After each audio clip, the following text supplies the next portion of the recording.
Hey guys, thanks for watching my channel today. I'm going to talk about a subject that's pretty popular right now, and that is forward-facing sonar. My name's Don. I spend a lot of time talking about what it's like to be a fisherman in today's world, particularly at an older age. A lot of my videos have to do with the fact that I'm 77 years old, and I've been fishing a long time. Longer than I can probably even remember the details of. But I can tell you this, forward-facing sonar has made a huge presence on today's fishing world. And I want to talk a little bit about that. I also want to talk about what's next, at least what I think is next. But before I do, I want to take you back through and talk a little bit about, you know, my history in terms of what I've seen take place over the years. There's been a lot of changes in the fishing industry. There's been a lot of changes in the world. I can remember early on, after I got out of the service, I ended up going to school and working full time. And, I found out pretty quickly that, I really wasn't designed for factory work, that I was much better suited to sales and marketing. And that's what I ended up doing and spending most of my life. But I can remember going way back. I can remember having that first flip phone, and then I moved on to BlackBerry. I think a BlackBerry was pretty popular in the late, maybe the mid to late 1990s. And I thought a BlackBerry was the slickest thing in the world. I loved that BlackBerry. I didn't like it at first. It took a lot to get used to it. But once I got used to it, it was really a clever tool. I've got a cat named Lily who insists on being part of my videos. I think she thinks I'm talking to her. Anyway, I love my BlackBerry. I used it all the time. And in the field I happened to be in, it was just a great device for all the things that I needed to be able to do. And I didn't think they'd ever come up with anything better. But they did. And it didn't take long because it happened pretty quickly. And by a few years later, by I think around 2007, they came out with the first generation of an iPhone. And it wasn't long after that, a year or two later, they came out with the next generation. And they just continued, each generation getting better. The phone itself being able to do more things. The cameras got better. The memory got better. The speed got better. And all of us enjoyed all of those things. And we jumped right on the bandwagon. We all, rushed out and got the phones. Most of us ended up at least with an iPhone. Some of us have other types. But I can tell you, I've had half a dozen different phones. I think right now I've got a 13, and I think they're all the way up to 17. I know I talked to them last year sometime, and they offered me this great deal to trade in my phone and my wife's phone. But I hate to trade them in because every time I trade them in, they've made changes, and then I have trouble finding my way around and I have to kind of learn all over again. So right now I'm happy with it. But the point I want to make is even outside of the fishing industry, there's been rapid growth in a lot of different directions. And one of the most specific areas that I really want to talk about is in electronics. And if we look back on fishing, kind of the same thing happened. I can remember, in the 60s, even into the early 70s, if you had a boat, you might have a motor, an outboard motor, but they were nothing like they are today. And typically they were small motors, 9.5, 15, maybe a 20 horse. But eventually, and I'm not sure of the year, I think it was probably in the early 1970s, electric motors came out. And from what I've read about electric motors, they actually invented them in the 1950s, but they really weren't very popular until the early 1970s. Part of that was because the world shifted, and we started having bass tournaments where electric motors made it a whole lot easier to fish a bass tournament.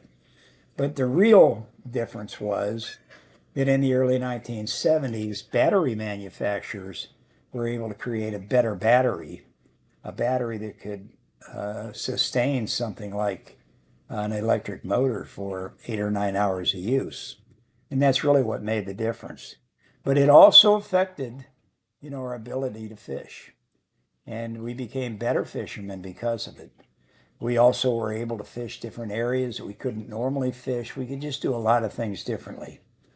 It wasn't long after that, and it actually was around the same time that the depth finder, came on board.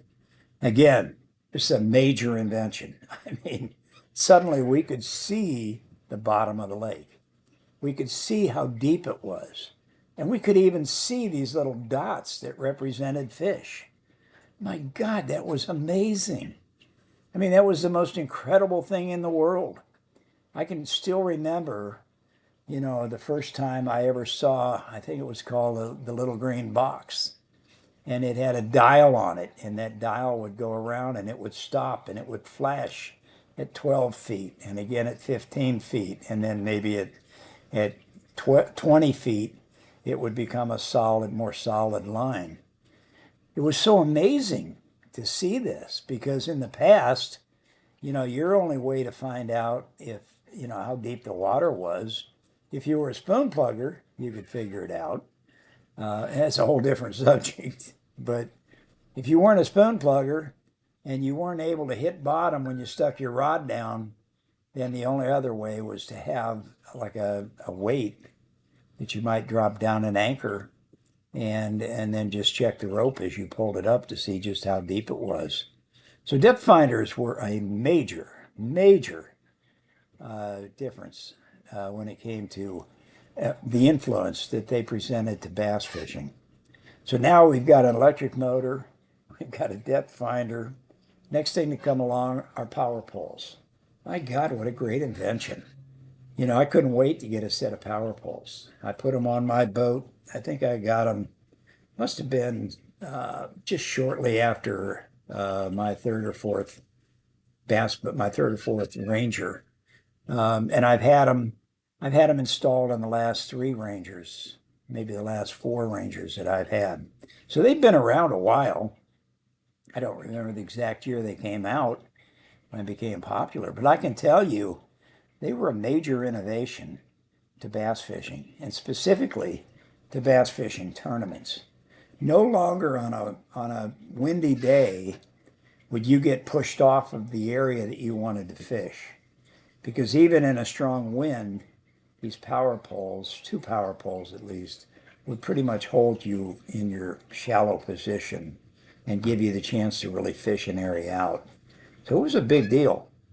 And, back then, I'm sure there were probably a few people that said, we don't need power poles. It's just another nuisance, another advantage these guys with money have. The guys that can afford to put them on their boat, they've got another upside advantage.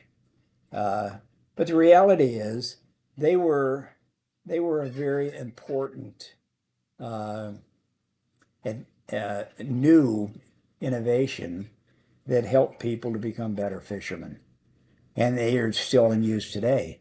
In fact, the depth finder, the electric motor, power poles, 360 lock, all of these things are so critical in, tournament fishing today that people would be lost without them. Now, if you add to all this, kind of the newest thing, and it's really not new, it's been around really for 10, 15 years. It's just gotten much more popular in the last few years. And that's forward-facing sonar. Forward-facing sonar is one of the greatest innovations that I've seen come along in my entire life. Probably more impressive than electric motor, more impressive even than the depth finder itself. Because now you had the ability assuming you had it, set up correctly. But now you had the ability to go out into deep water, which was kind of off limits to most bass fishermen, particularly bass pros who were fishing tournaments. You never seen them go offshore. I mean, they might go out to 8 or 10 feet of water, but they weren't going into 30 feet or 25 feet because they had no idea what was down there. And even if they did, they couldn't really figure out a way to fish for them effectively. And along comes forward-facing sonar, and now you can actually target your fish. You can actually scout an area. You can actually start in one area and just keep looking and looking until you actually find a fish or a couple of fish that you want to throw to. And then, even then, it's still not, it's not casting in the dark, because you cast that little grub or that worm or that jig out there, and you can watch it go down through the water column. And you can watch it as it goes down in front of, behind, wherever, right, left of that fish that you're seeing on the scope. And then you can actually see the fish go after it. And that's pretty amazing. I mean, that is just shocking. It's so amazing. Now, it costs you some money. It's not free. Doesn't come with every boat. And it's to the point where a lot of these guys, especially the pros, they're not happy with one unit in their boat, one depth finder in their unit. They've got three. And they don't just have three, they have three in the front deck and three in the console. Now, granted, they're not using them all for forward-facing sonar, but it gives them the opportunity to be focused on forward-facing sonar with one of them, and maybe another one kind of keeps the breadcrumbs to show where they've been, where they're going, able to get them back in effectively. And maybe the other one is actually showing, the side view or that straight down vision. But the idea is that it's giving fishermen a whole new approach to fishing. And of course, the objection that we're hearing, and we're hearing it from a lot of folks, it's an unfair advantage. Well, I got to ask you this question because it's an obvious question. Back in the day, back when I fished those first few tournaments, and somebody had, I don't know, a better electric motor, or maybe an electric motor, and I didn't have one. I mean, that would have been very early on. But was that fair? Was that an unfair advantage? What about the guy that had a brand new depth finder and I didn't have one? Wasn't that unfair? And again, the guy that had power poles, the guy that had this, had that, had this. Every little thing that came along over the last 50, 60, 70 years has given someone potentially an unfair advantage. And it's not really unfair, because it's not like you can't go get forward-facing sonar. You can. Yeah, you may not have the money, but that's a whole separate issue. You really want something, you'll figure out a way to get it. And yeah, they're expensive. I'd be the first to admit they're expensive. But then so are power poles. So is a good electric motor. All of these things cost money. A good boat, a trailer, a truck to pull it. They all cost money. So it begs the question, why are you upset because somebody has forward-facing sonar?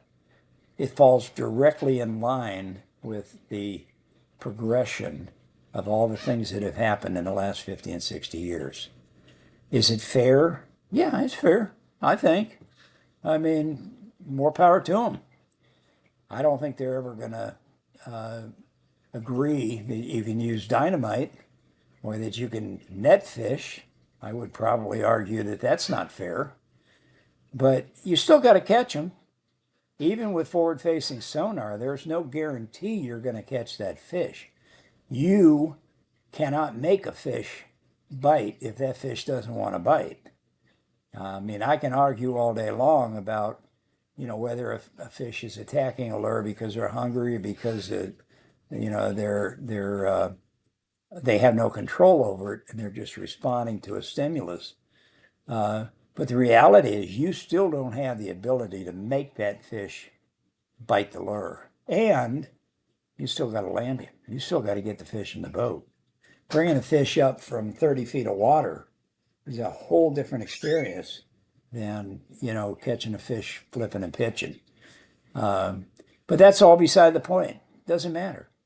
It's still a method of fishing that if you want to do it, you can. You can go get a unit, you can learn how to use it, and you can be effective in the deep water. The problem is, and this is where I think much of the argument comes from, the problem is guys like me that have spent their whole life fishing the shoreline resent the fact that these young guys can come along. I mean, young guys, I'm talking 20, 25-year-olds, maybe younger, because they were raised on a computer, because they were raised with an iPhone, because they know how to work these things. They can go out and they can fine tune that forward-facing sonar, and they can become much better with it than maybe we'll ever become. Again, there's no way to say that that's unfair.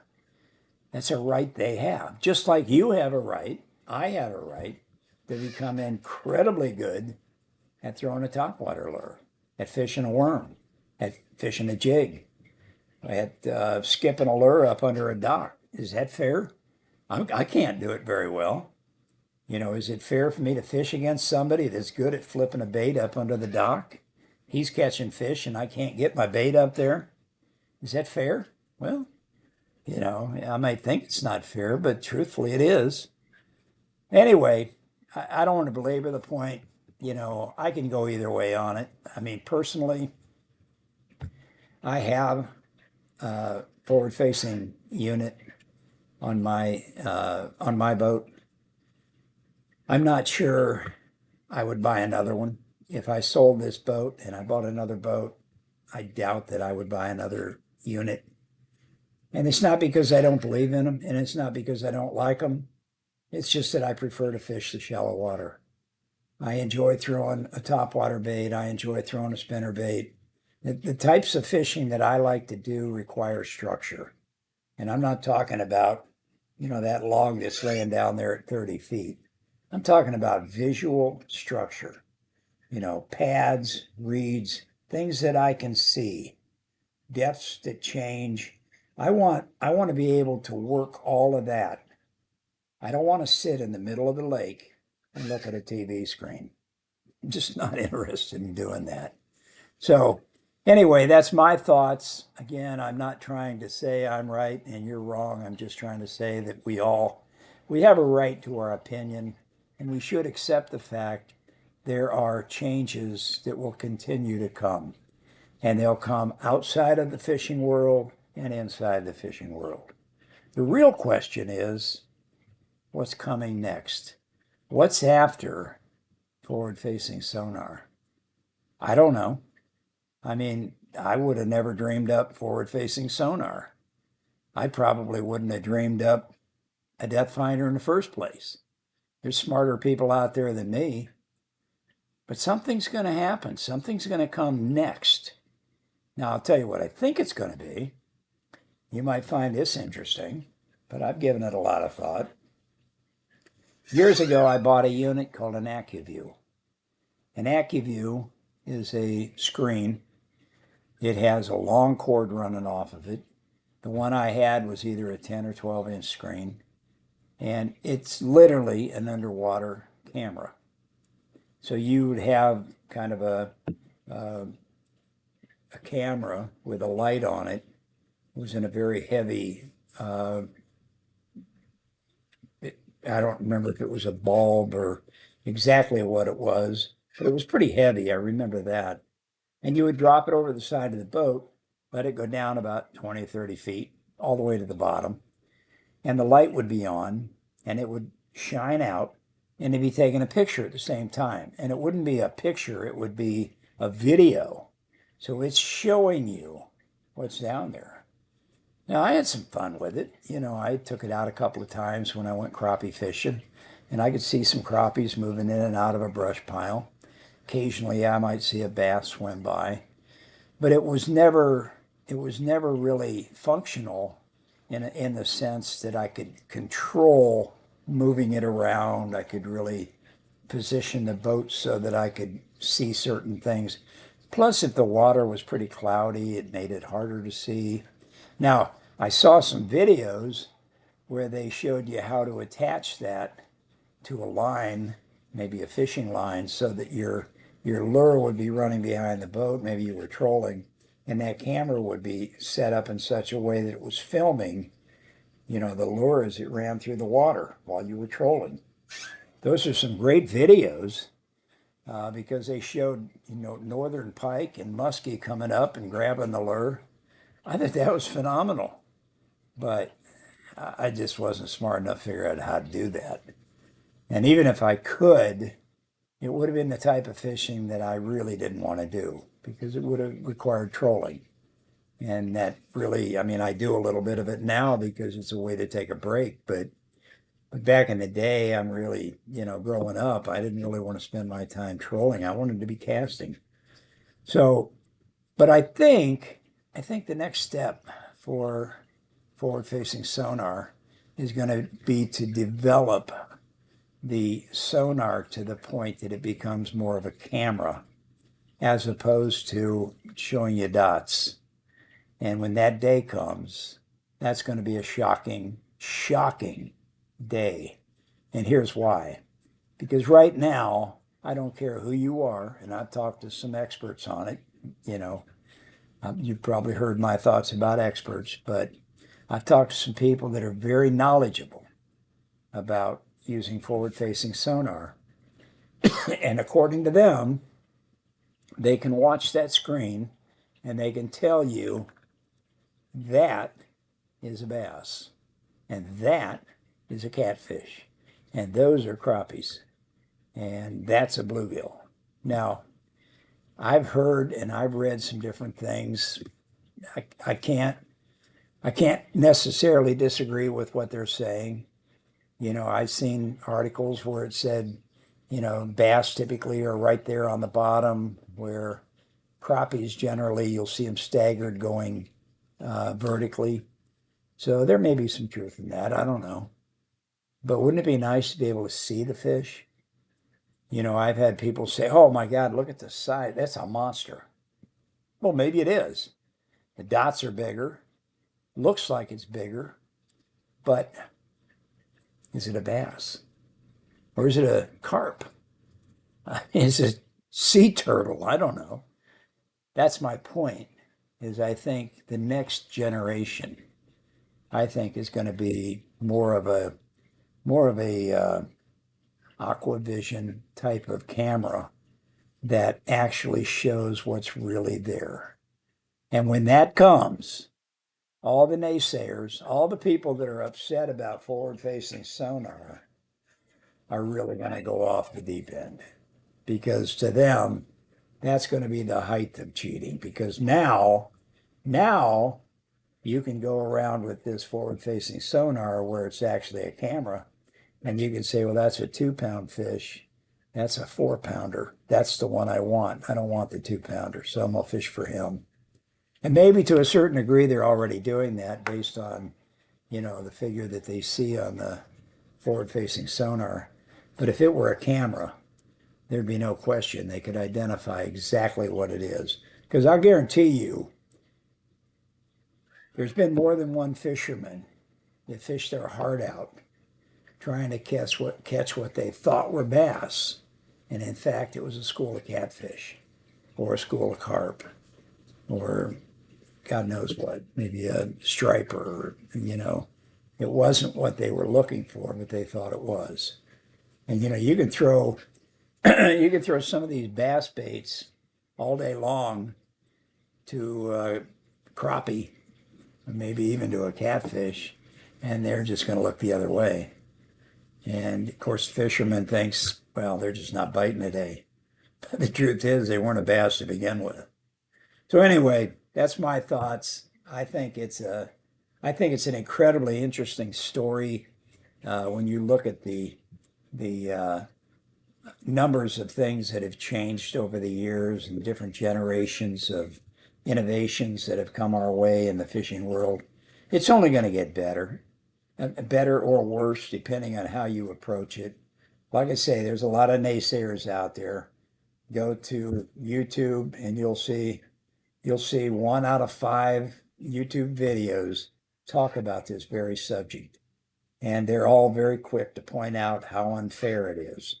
How the guy that just won this tournament, doesn't know a spinnerbait from a buzzbait. And, he has no right to go out here and win this big tournament because he did it all looking at a TV screen. All I can say is, hey, more power to him. He outsmarted us. He outsmarted everybody else in the tournament.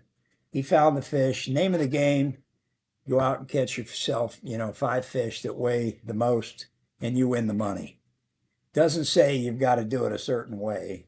There's certain legal ways you have to do it, but I mean, you have to go catch the fish.